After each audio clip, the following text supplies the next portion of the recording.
नमस्कार, स्वागत है आप सभी का हमारे YouTube चैनल सोशियो की पॉइंट पर। तो आज के इस वीडियो में हम लेकर आए हैं परिस्थिति से संबंधित महत्वपूर्ण टॉपिक, जो कि समाजशास्त्र के कोई भी कॉम्पिटिटिव एग्जाम हो उसमें पूछे जाते हैं। परिस्थिति और भूमिका से संबंधित हर एक एग्जाम में क्वेश्चन आते हैं।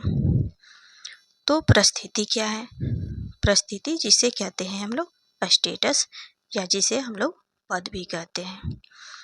तो प्रत्येक समाज में व्यक्ति का कोई भी व्यक्ति हो, उसे समाज में कोई ना कोई पद प्राप्त होता ही होता है, जिससे उस व्यक्ति की पहचान की जाती है।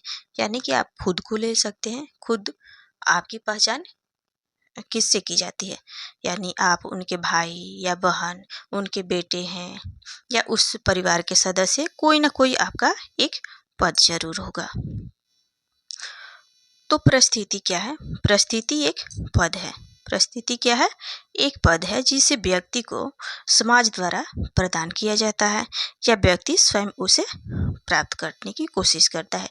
यानी कि या तो प्रदत्त परिस्थितियां होंगी, जिसे समाज खुद पे खुद प्रदान कर देता है, जैसे कि जाति हो गई, किस जाति से हम हैं, किस धर्म से हम हैं, या किस समाज से रहने वाले हैं, ये खुद ही समाज बता देता है। लेकिन कुछ क्या होता है कि कुछ व्यक्ति स्वयं भी उसको प्राप्त करने की कोशिश करते हैं, जैसे हम वकील हैं, या अध्यापक हैं, या कोई भी पद हो जिसे आपकी पहचान हो। तो समाज में एक व्यक्ति जो होता है, समाज में एक व्यक्ति की परिस्थिति सदैव ही दूसरे परिस्थितियों की तुलना में होती है। अकेले एक व्यक्ति की कोई परिस्थिति नहीं होती है। यानी कि कहने का मतलब यह है कि जब हम अगर कह रहे हैं कि हम अध्यापक हैं, तो स्वाभाविक है कि छात्र भी होंगे। बगैर छात्र के अध्यापक की कल्पना की जा सकती है क्या? नहीं की जा सकती है। तो अतः स्पष्ट है कि परिस्थितियां सापेक्षिक और पारस्परिक होती हैं। आगे जानते हैं कुछ विद्वानों के द्वारा परिस्थिति की परिभाषा दी गई है, उससे परिस्थिति के बारे में हम लोग और स्पष्टता से समझ पाएंगे। तो सबसे पहले इलियट और मेरिल के अनुसार जान लेते हैं परिस्थिति क्या है। तो ये कहते हैं कि परिस्थिति व्यक्ति का वह पद है जिसे वह किसी समूह में अपने लिंग, आयु, परिवार, वर्ग, व्यवसाय, विवाह अथवा प्रयासों इत्यादि के कारण प्राप्त करता है, उसे ही परिस्थिति कहते हैं। तो लिंटन क्या कहते हैं? राल्फ लिंटन के अनुसार क्या होता है कि सामाजिक व्यवस्था के अंतर्गत किसी व्यक्ति को एक समय विशेष में जो स्थान प्राप्त होता है, उसे ही उस व्यक्ति की सामाजिक परिस्थिति कहा जाता है। अगली परिभाषा है मजूमदार के अनुसार। मजूमदार कहते हैं परिस्थिति का अर्थ समूह में व्यक्ति की स्थिति, पारस्परिक दायित्वों, विशेषाधिकारों, कर्तव्यों और अधिकारों के सामाजिक ताने बाने में उसके पद से है, जिसे कहते हैं परिस्थिति। गिन्सबर्ग क्या कहते हैं? ये कहते हैं परिस्थिति किसी सामाजिक समूह अथवा संकल्प में अन्य व्यक्तियों के अन्य पदों के सापेक्ष में पद है। किसी अन्य के सापेक्ष में ये क्या है? पद है। तो समाज में परिस्थिति प्राप्त करने की दो तरीके हैं। कैसे? तो एक जन्म द्वारा प्राप्त होता है, जिसे हम कहते हैं प्रदत्त परिस्थिति, और एक व्यक्तिगत गुणों के द्वारा परिस्थिति प्राप्त होती है, जिसे कहते हैं अर्जित परिस्थिति। तो प्रदत्त परिस्थिति हम लोग किस आधार पर प्राप्त होता है हमें? तो लिंग भेद के आधार पर, आयु के आधार पर, नातेदारी, जन्म, शारीरिक विशेषताएं या जाति प्रजाति के आधार पर हमें क्या होता है? प्रदत्त परिस्थितियां प्राप्त होती हैं। वहीं अगर अर्जित परिस्थिति की बात करें तो वो किस तरह हमें मिलती है? तो ये संपत्ति के आधार पर मिल सकता है, व्यवसाय के आधार पर मिल सकता है, एजुकेशन के अनुसार मिल सकता है, राजनीतिक दल के अनुसार मिल सकता है, या विवाह या कोई भी उपलब्धि हो उसके अनुसार अर्जित परिस्थिति हमें मिलती है। तो कुछ अब देख लेते हैं परिस्थितियों से संबंधित कुछ महत्वपूर्ण अवधारणाएं, किन्होंने कौन कौन सी अवधारणाएं दी हैं। तो सबसे पहले हम लोग जानते हैं ये जो अवधारणाएं हैं ये एग्जामों में बहुत ज़्यादा पूछे जाते हैं, तो इसे बहुत ध्यान से आप लोग देखिएगा और समझने की कोशिश कीजिएगा। चलिए सबसे पहला हम लोग जानते हैं परिस्थिति प्रतिमान के बारे में। परिस्थिति प्रतिमान क्या है कि एक समाज में एक व्यक्ति द्वारा एक समय विशेष में धारण की गई संपूर्ण परिस्थितियों की योग को क्या कहते हैं, परिस्थिति प्रतिमान कहते हैं। ये किसकी अवधारणा है, तो ये अवधारणा है रॉबर्ट मॉर्टन की। अगला परिस्थिति का स्वरूप जो है क्या है, परिस्थिति क्रम। परिस्थिति क्रम के बारे में किसने बात किया है, तो रॉबर्ट मॉर्टन ने बात किया है। तो परिस्थिति क्रम क्या है, तो यह क्या है कि एक व्यक्ति अपने जीवन काल में एक के बाद एक कई परिस्थितियां प्राप्त करता है, तो इसी क्रम को क्या कहते हैं, परिस्थिति क्रम कहते हैं।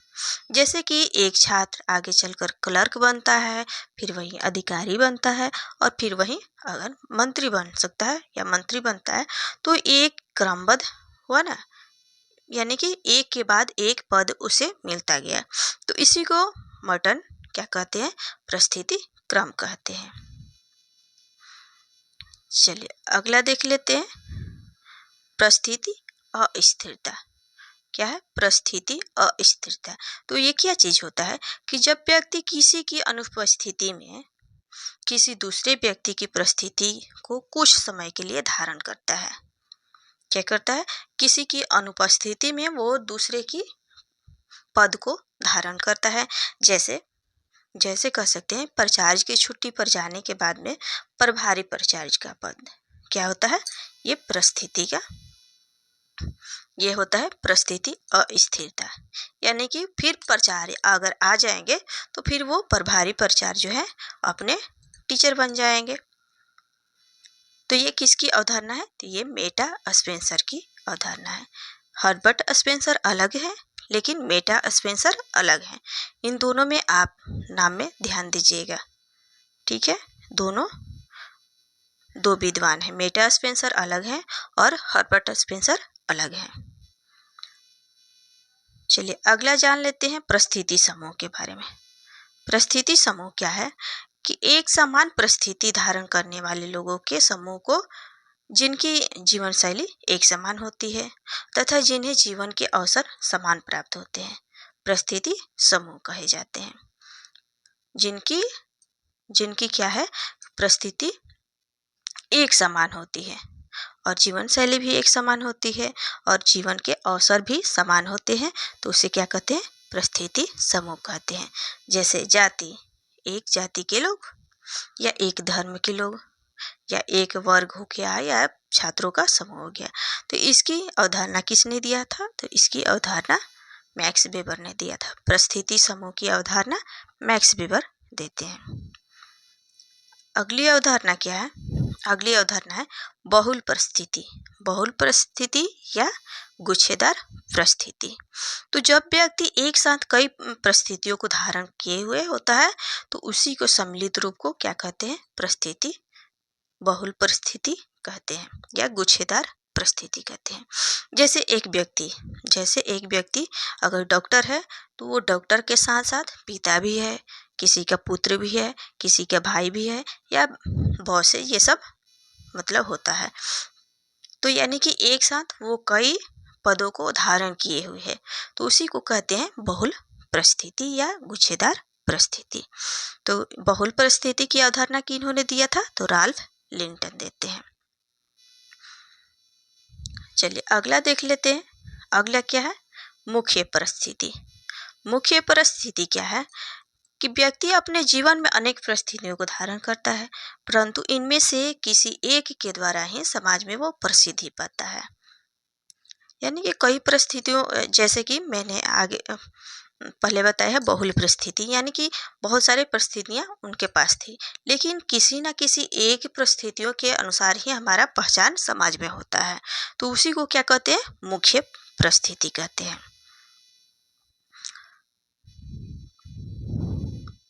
जैसे क्या होता है कि यह विशेषता उसकी अर्जित परिस्थिति होती है।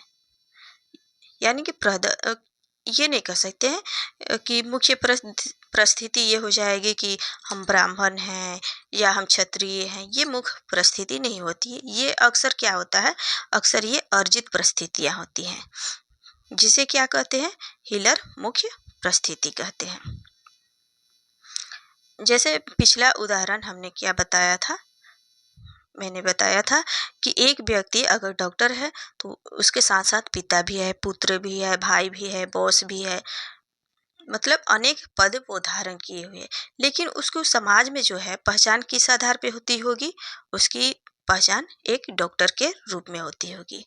तो इसलिए ये मुख्य परिस्थिति में क्या है कि मुख्य परिस्थिति में उसी को कहते हैं, मतलब समाज में जिसके द्वारा वो जाना जाता है, जिस पद के द्वारा जाना जाता है, उसे ही मुख्य परिस्थिति कहते हैं। चलिए अगला देख लेते हैं, ध्रुवीय या युग्म परिस्थिति।